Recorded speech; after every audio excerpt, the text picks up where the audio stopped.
عزیزان محترم، آپ نے ابھی مختلف لوگوں سے اللہ اس کے رسول کی باتیں سنی ہیں، اور جس مقصد کے تحت یہ جلسہ منعقد ہوا ہے مختصر سا، اس کے تعلق سے بھی آپ نے کچھ تہنیتی کلمات اور کچھ تشریحی و توضیحی کلمات سنے ہیں، اور اصل تقریر ابھی میرے بعد حضرت علامہ مفتی محمد اعظم صاحب مصباحی رحمۃ اللہ کی ہونی ہے انشاءاللہ تبارک و تعالی، اور میں صرف کچھ تہنیتی کلمات کے لیے حاضر آیا ہوں، اور کچھ باتیں مجھے کہنی ہیں بس۔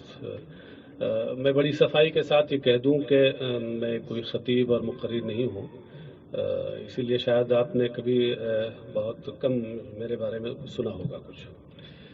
درود پاک ایک بار پڑھ لیں پھر میں۔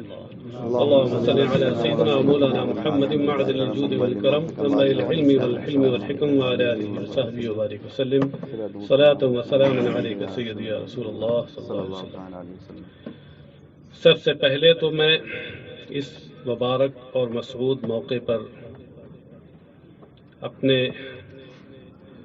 برادر گرامی، برادر عزیز جناب محترم ماسٹر عقیل احمد صاحب برکاتی، ان کے برادران، تمام رشتہ داروں اور خود مولانا عادل رضا مصباحی صاحب، ان کے رفقا اور دیگر اساتذہ کو میں مبارکباد پیش کرتا ہوں کہ اللہ تبارک و تعالیٰ نے اپنے خاص فضل و کرم سے انہیں استقامت عطا کی۔ پہلے انہیں توفیق دی کہ انہوں نے دینی علم کا راستہ اپنایا، اور پھر اسے ایک منزل تک انہوں نے پائے تکمیل تک پہنچایا، اور الحمدللہ رب العالمین بر صغیر کی عظیم بافیض دینی درسگاہ جامعۃ الاشرفیہ مبارک پور سے درجہ فضیلت سے فارغ ہوئے اور تاج مصباحی سے نوازے گئے۔ میں بہت بہت مبارکباد دیتا ہوں انہیں، اور اس موقع پر کچھ ان سے بھی باتیں کرنی ہیں اور ان کے واسطے سے آپ سے کچھ باتیں ہو جائیں۔ سب سے پہلے تو یہ ہے کہ مولانا عادل رضا مصباحی صاحب سے میں یہ بات کہوں گا کہ آپ کو اللہ تبارک و تعالیٰ نے عالم اور فاضل بنایا ہے۔ جب کسی پیڑ میں پھل لگیں تو اگر وہ پیڑ اکڑا رہتا ہے تو آندھیاں نہیں، ہلکی پھلکی ہوا بھی اس کی شاخوں کو نیچے گرا دیتی ہے۔ بے شک حق ہے، کیا فرمایا۔ لیکن اگر اس کے اندر لچک ہو، تواضع ہو، جھکاؤ ہو، تو وہ بڑی بڑی آندھیوں کو، طوفانوں کو ناکام واپس کر دیتا ہے۔ بے شک۔ اسی لیے میری ان سے گزارش یہ ہے کہ اللہ نے آپ کو عالم بنایا ہے، فاضل بنایا ہے، تو اسی کے ساتھ ساتھ آپ تواضع رکھیے گا۔ ماشاءاللہ یہ متواضع ہیں، لیکن اس کے باوجود پھر بھی میرا ایک حق بنتا ہے، بے شک۔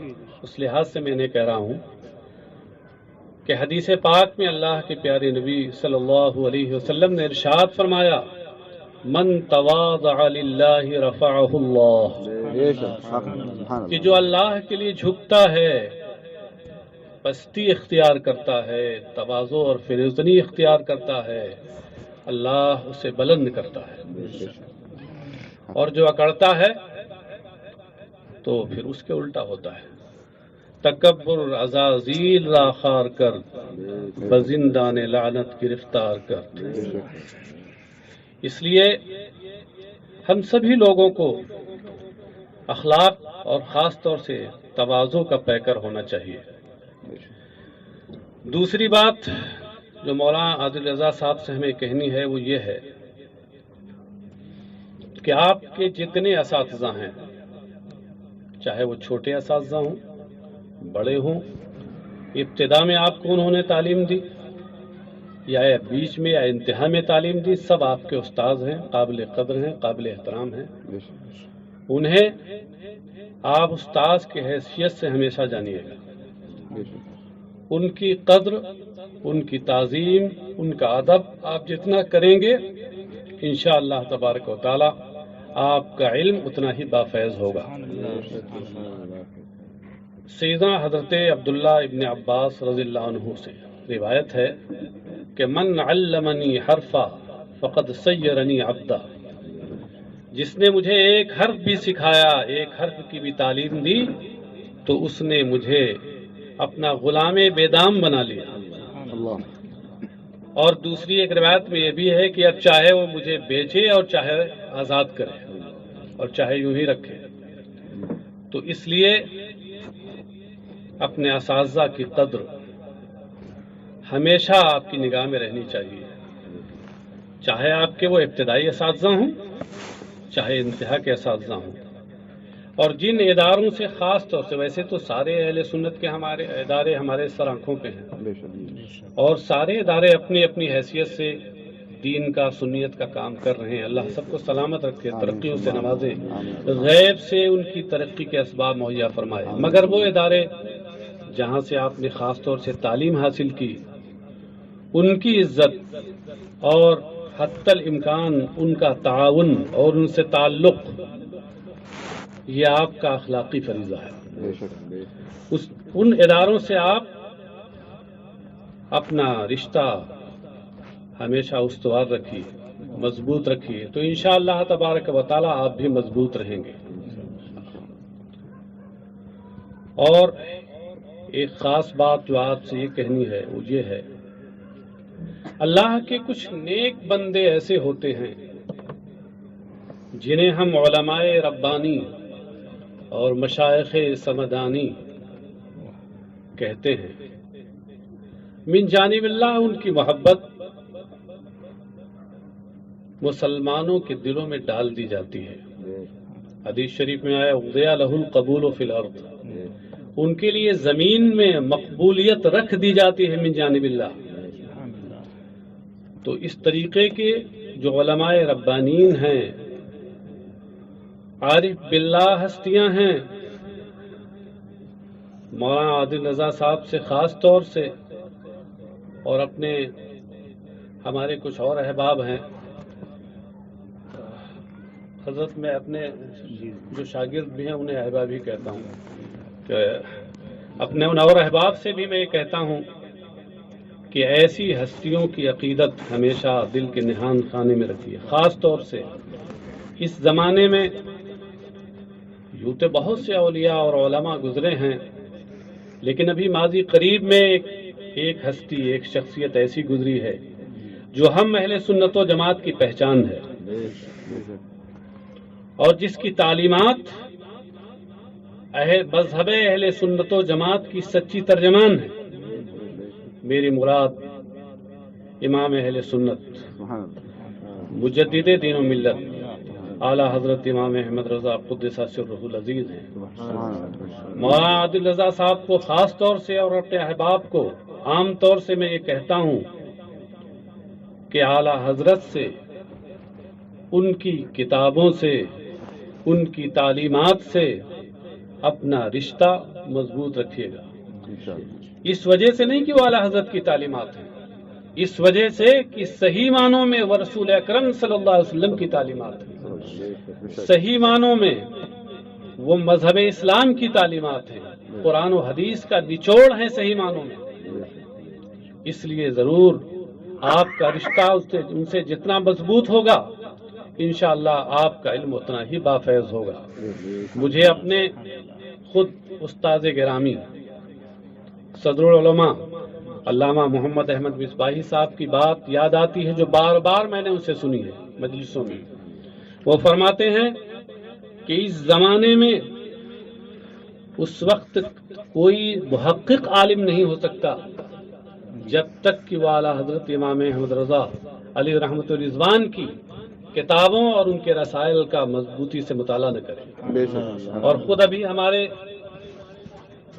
میں نے باضابطہ ان سے پڑھا تو نہیں ہے، مگر میں اپنے استاذ کی منزل میں ان کو سمجھتا ہوں، سراج الفقہاء حضرت علامہ مفتی محمد نظام الدین صاحب مددہ العالی، جو ابھی 21 مارچ کو ہمارے یہاں سے صدر المدرسین کے عہدے سے سرکاری طور پہ ریٹائر ہوئے. اللہ ان کو کا سایہ دراز فرمائے.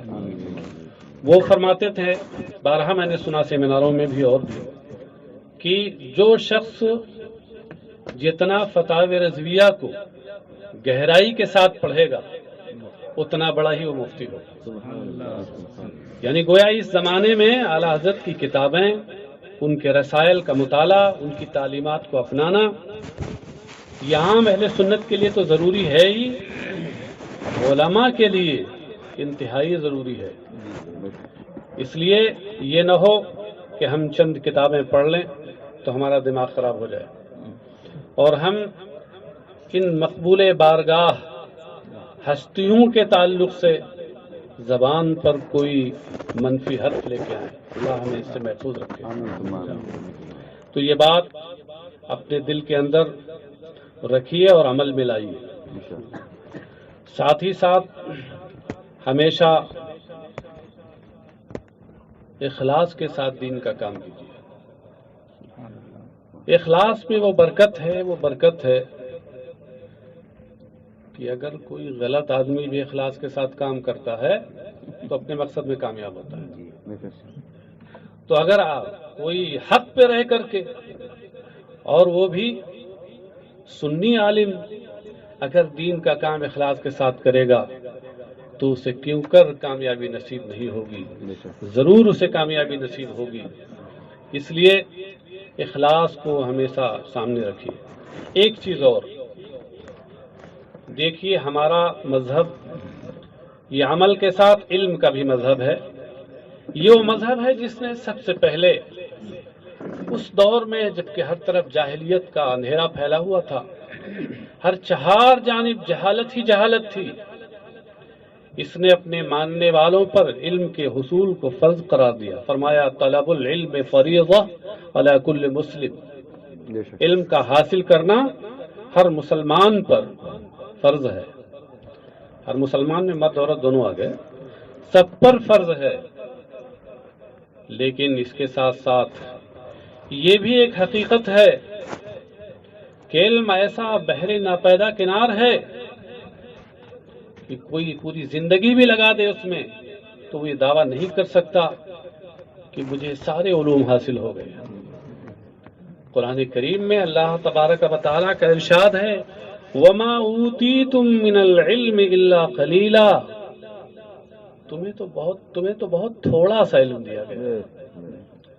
تھوڑا سا علم دیا گیا ہے، پوری زندگی لگا دیں تب بھی وہ تھوڑا ہی ہے. اس لیے کبھی بھی ذہن میں یہ بات نہ آئے کہ ہم سب کچھ جانتے ہیں. جذبہ ہمدانی کبھی پیدا نہ ہو. اور ہمیشہ یہ بات ذہن میں رہے کہ اگر تحقیق کے ساتھ کوئی بات معلوم ہے، اچھی طرح معلوم ہے، دلائل کے ساتھ معلوم ہے تو آپ بتائیے، اور نہیں معلوم ہے تو صاف صاف کہہ دیجئے ہمیں نہیں معلوم. سیدنا حضرت عبداللہ ابن مسعود رضی اللہ تعالیٰ عنہ کی ایک روایت مجھے یاد آتی ہے، جو مشکات شریف کتاب العلم میں روایت کی گئی ہے. اس میں انہوں نے فرمایا کہ من علم شیئا فلیقل بہ ومن لا فلیقل اللہ عالم فإن من العلم ان تقول لما لا تعلم اللہ عالم. فرمایا کہ جو شخص کسی چیز کو اچھی طرح سے جانتا ہو تو اسے تو بتا دے. کوئی پوچھ رہا ہے آپ سے اور آپ کو اس کا صحیح جواب معلوم ہے، آپ بتا دیجئے. لیکن اگر نہیں معلوم ہے تو صاف صاف کہہ دیجئے اللہ عالم، اللہ خوب جانتا ہے. یعنی میں نہیں جانتا، مجھے اس وقت اس کا علم نہیں ہے، میں نہیں جانتا. پھر آگے بہت پیاری بات فرماتے ہیں. فرمایا کیونکہ یہ بھی ایک طرح کا علم ہے اور جاننا ہے کہ انسان جسے نہ جانتا ہو صاف صاف کہہ دے کہ میں نہیں جانتا. بے شک کیا بات ہے. حق. اسی لیے عربی میں مشہور ہو گیا کہ لا ادری نصف العلم. بے شک. یہ کہہ دینا کہ ہمیں نہیں معلوم یہ آدھا علم ہے. بے شک. آدھا علم اس معنی کر آپ سوچتے ہوں گے آدھا علم کیسے ہے. آدھا علم اس معنی کر ہے کہ وہ نہیں جانتا، یہ تو خیر نہیں جانتا لیکن اپنے نہ جاننے کو تو جانتا ہے، تو آدھا علم ہے. اور جو شخص نہیں جانتا اور پھر بھی یہ جانتا ہے کہ میں جانتا ہوں تو ڈبل جہالت میں گرفتار ہے. فارسی میں ایک شاعر کہتا ہے آکس کے ندانت و بیدانت کے اودانت در جہل مرکب دہ بمانت. جو شخص نہیں جانتا اور یہ جانتا ہے کہ میں جانتا ہوں وہ ڈبل جہالت میں گرفتار ہے.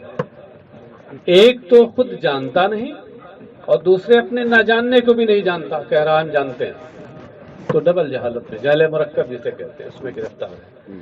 اللہ ہم سب کو جہل مرکب سے بچائے. آمین ثم آمین. ہمارے تو اسلاف اور بزرگوں کی زندگی میں اس کی بے شمار مثالیں ہیں. اللہ اکبر. افضل الخلق بعد الانبیاء سبحان اللہ. سیدنا حضرت صدیق اکبر رضی اللہ تعالیٰ عنہ سرکار علیہ الصلوۃ والسلام کے خلیفہ اول. علماء کا اس پر اتفاق ہے کہ خلفاء کی جو ترتیب ہے یہ جہاں روحانیت میں کے اعتبار سے وہیں علم کے اعتبار سے بھی ہے.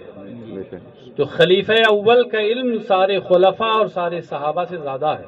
بے شک. سبحان اللہ. لیکن روایت میں آتا ہے کہ ایک شخص سیدنا حضرت ابوبکر صدیق رضی اللہ عنہ کی بارگاہ میں حاضر ہوا اور حاضر ہو کر کے اس نے عرض کیا کہ حضور قرآن کریم میں آیا ہے وفا کی حتم و ابا، یہاں ابن کا کیا معنی ہے؟ سیدنا حضرت ابوبکر صدیق رضی اللہ تعالیٰ عنہ صرف عربی النسل ہی نہیں تھے، مکہ شریف کے ہیں، قریشی ہیں، زبان و بیان کے ماہر ہیں، اور سرکار کی صحبت اور ان کی دائمی رفاقت کی برکت سے وہ گہرا علم ہے کہ افضل الخلق بعد الانبیاء ہیں. بے شک.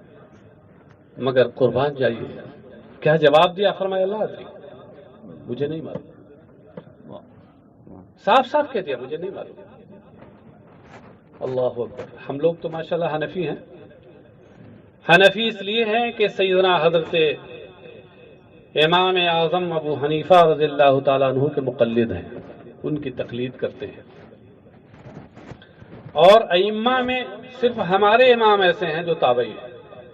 بے شک. ائمہ اربعہ میں صرف ہمارے امام ایسے ہیں جو تابعی ہیں، باقی اور ائمہ یا تو تبع تابعی ہیں یا اس کے بعد کے. اللہ اکبر. تو یہ حنفیوں کی قسمت کا ستارہ بھی اوج پر و بلندی پہ ہے کہ ان کو امام بھی ملا تو تابعی ملا. اللہ اکبر.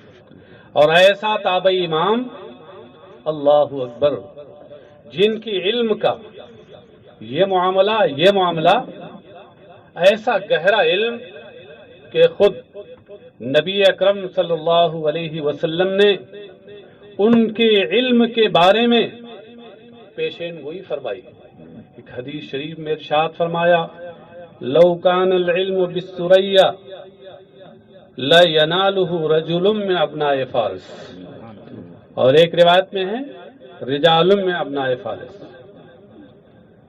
عام علماء عمومی طور پر اور خاتم الحفاظ سیدنا امام جلال الدین سیوطی رحمۃ اللہ علیہ اپنی کتاب تبییض الصحیفہ فی مناقب الامام اعظم ابی حنیفہ میں فرماتے ہیں کہ اس سے رجل من ابناء فارس سے مراد حضرت امام اعظم ہے. یعنی اب حدیث کا مطلب کیا ہوا؟ سرکار نے فرمایا کہ اگر علم سریا پہ بھی ہوگا، سریا ستارے پہ بھی ہوگا، تو اہل فارس اور اہل ایران میں سے ایک شخص ایسا ہوگا جو وہاں سے بھی علم کو حاصل کر لائے گا. سیدنا امام سیوطی فرماتے ہیں کہ اس سے مراد امام اعظم ابو حنیفہ رضی اللہ تعالیٰ عنہ کی ذات ہے. اللہ اکبر. یہ شان امام مالک رضی اللہ تعالیٰ عنہ جو ائمہ مجتہدین میں سے ایک ہیں، ان سے امام اعظم کے بارے میں پوچھا گیا تو سامنے ایک ستون تھا، ایک کھمبا تھا، اس کی طرف اشارہ کر کے فرمایا کہ امام اعظم کو اللہ نے وہ علم دیا ہے اور وہ زور استدلال دیا ہے، دلیل کی وہ قوت دی ہے کہ اگر اس ستون کو اپنے علم اور دلیل کی بنیاد پر وہ سونے کا ثابت کرنا چاہیں تو ثابت کر دیں گے اور آپ کو ماننا پڑے گا۔ ایسا اللہ نے علم ہے اور ایسی دلیل اور دلیل کی قوت عطا کی تھی، مگر اللہ اکبر، تواضع اور اسلام کے حکم پر عمل کیسا ہے۔ ایک شخص آیا اور آ کر کے عرض کیا اس نے کہ حضور حدیث شریف میں فلاں حدیث میں دہر کا لفظ آیا ہے، وَمَا الدَّهْرُ يَا سَيِّدِي، حضور یہاں دہر کا کیا معنی ہے؟ اب جو عربی لوگ پڑھتے ہیں جانتے ہیں کہ دہر کا معنی زمانہ ہوتا ہے، لغت میں معنی، ڈکشنری میں اس کا معنی ہے زمانہ، وقت، لیکن اس کے پوچھنے کا مقصد تھا کہ وہاں دہر سے مراد کیا ہے۔ اللہ اکبر، ہمارے امام پہ قربان جائیے، انہوں نے ادھر ادھر کی تعویل نہیں کی، صاف صاف کہتی اللہ ادری، مجھے نہیں معلوم۔ بات آ گئی تو میں ایک اور بات کہہ کے اپنی بات ختم کرتا ہوں۔ سیدنا حضرت امام مالک رضی اللہ تعالیٰ عنہ، اللہ اکبر، کیسی شان، امام دار الہجرہ، مدینہ منورہ کے عالم، اور شان یہ تھی کہ اس دور میں ان سے علم حدیث حاصل کرنے کے لیے کبھی کبھی تو ایسا ہوتا کہ 1,00,000 لوگ اکٹھا ہو جاتے تھے۔ اس زمانے میں 1,00,000 اکٹھا ہونا مشکل ہے، اس دور میں جب آبادی بہت کم تھی 1,00,000 لوگوں کا سفر کر کے اور مدینہ منورہ آنا اور علم حدیث حاصل کرنا یہ بہت بڑی بات ہے۔ اللہ نے وہ مقبولیت دی تھی امام مالک رضی اللہ تعالیٰ عنہ کو، امام دار الہجرہ کو، اور خود ایک حدیث میں ان کی جانب اشارہ اور پیشین گوئی بھی فرمائی کہ ان قریب ایک زمانہ آئے گا کہ لوگ اپنی سواریوں کو دنیا میں دوڑاتے پھریں گے اس مقصد سے کہ وہ عالم مدینہ سے بڑا عالم تلاش کریں مگر نہ پائیں گے۔ عالم مدینہ سے بڑا کوئی عالم تلاش کریں مگر عالم مدینہ سے بڑا عالم نہ پائیں گے۔ لوگوں نے، بعد کے علماء نے فرمایا، محدثین نے فرمایا کہ عالم مدینہ سے مراد سیدنا امام مالک ہے۔ اللہ اکبر، تو اب اس کو جوڑیے تو مطلب حدیث کا یہ ہوا کہ امام مالک سے بڑا اپنے زمانے میں عالم نہ پائیں گے۔ کتنا بڑا علم ہے ان کا، کتنا گہرا علم ہے، کتنا وسیع علم ہے، اللہ اکبر۔ لیکن ایک شخص آیا، ایک سائل آیا اور لگتا بڑا تربیت یافتہ تھا۔ کچھ سائل بھی ہوتے ہیں بڑے دھن کے پکے ہوتے ہیں اور بڑی لمبی لسٹ لے کے آتے ہیں، تو وہ بھی ایک بڑی لمبی لسٹ بنا کے لے کے آیا تھا، 40 سوالوں کی لسٹ تھی، اور آ کے بھرے مجمع میں اس نے سوال شروع کیا۔ سیدنا امام مالک رضی اللہ تعالیٰ عنہ نے 40 سوالوں کے میں 36 کے بارے میں فرمایا لا ادری لا ادری لا ادری، مجھے نہیں معلوم، مجھے نہیں معلوم۔ 40 میں سے صرف 4 کا جواب دیا، 36 کے بارے میں فرمایا مجھے نہیں معلوم۔ تو ہمارے ان بزرگوں کے اعمال سے، اقوال سے ہمیں یہ سبق ملتا ہے کہ ہمیں بھی جس چیز کا سچا اور قطعی اور یقینی علم ہو وہ تو ہم بتا دیں، ورنہ صاف صاف کہہ دیں کہ ہمیں نہیں معلوم۔ مولانا عادل رضا صاحب کو خاص طور سے اور اپنے احباب کو میں عام طور سے بات کہتا ہوں کہ اس پر ضرور عمل کریں۔ میرے ایک استاد گرامی تھے حضرت علامہ امام الدین مصطفی صاحب رحمۃ اللہ علیہ، اللہ انہیں غریق رحمت فرمائے۔ میں نے ان سے بہت کچھ سیکھا ہے، علم کے ساتھ ساتھ عمل بھی بہت سیکھا ان سے میں نے۔ وہ ہمیشہ فرمایا کرتے تھے، اس کی تاکید کیا کرتے تھے۔ میں جہانگیر گنج میں پڑھتا تھا، وہ شیخ الحدیث تھے وہاں پر، اور بڑے بافیض عالم تھے وہ ماشاءاللہ۔ تو وہ فرمایا کرتے تھے کہ دیکھو کبھی بھی اگر کوئی طالب علم یا کوئی سوال کرتا ہے اور جواب نہیں معلوم ہے تو یہ نہیں کہ یہ سوچ کر کہ ہماری شان گھٹ جائے گی اور الٹا سیدھا کوئی جواب دے دو، ہرگز نہیں۔ معلوم ہے تو جواب دو، ورنہ صاف صاف کہہ دو کہ اس وقت نہیں معلوم، انشاءاللہ تبارک و تعالی جب معلوم ہوگا تو میں بتا دوں گا، کتابوں کو مطالعہ کر کے بتا دوں گا، اپنے بڑوں سے سمجھ کے بتا دوں گا، اور نہیں معلوم ہوگا تو نہیں بتاؤں گا۔ تو یہ ہم مولانا عادل رضا صاحب سے تو کہہ رہے ہیں، آپ حضرات بھی اس سے نصیحت حاصل کیجیے کہ جب علماء کے لیے یہ حکم ہے بے شک تو آپ حضرات کو بھی بہت محتاط رہنے کی ضرورت ہے۔ یہ نہ ہو کہ کسی چیز کے بارے میں نہیں معلوم اور آپ بتانا شروع کر دیں کہ ایسا ہے۔ کچھ لوگ یہ کہنا شروع کر دیتے ہیں، کوئی بھی بات حقیقت ہے تو کہتے ہیں حدیث میں ہے، کہتے ہیں حدیث میں ہے۔ اللہ معاف فرمائے، مرحوم تھے، نام نہیں لوں گا غیبت ہو جائے گی، تو وہ پڑھے لکھے بالکل نہیں تھے، اتفاق سے ہمارے محلے ہی کے تھے۔ تو ان سے جب کسی سے گفتگو ہوتی تو وہ صاف صاف کہتے تھے ہمارے گھر میں وہ حدیث رکھی ہوئی ہے، اس میں لکھا ہوا ہے، پڑھے بالکل نہیں تھے، کہتے وہ حدیث رکھی ہوئی اس میں لکھا ہوا ہے۔ دیکھیے حدیث کوئی چیز واقعی ہو، سچی ہو تو ضروری نہیں کہ وہ حدیث ہو۔ میں مثال دیتا ہوں، زمین ہمارے نیچے ہے، سچی بات ہے کہ نہیں؟ آسمان ہمارے اوپر ہے، سچی بات ہے نا؟ اور اس وقت یہ جو پروگرام ہو رہا ہے یہ رات میں ہو رہا ہے، عشاء بعد ہو رہا ہے، یہ سچی بات ہے نا؟ مگر کیا یہ حدیث بھی ہے؟ ہر سچی بات حدیث ہوتی ہے؟ نہیں۔ یہ ماسٹر عقیل صاحب ہمارے ماموزاد بھائی ہیں، بات بالکل سچی ہے، لیکن کیا یہ حدیث ہے؟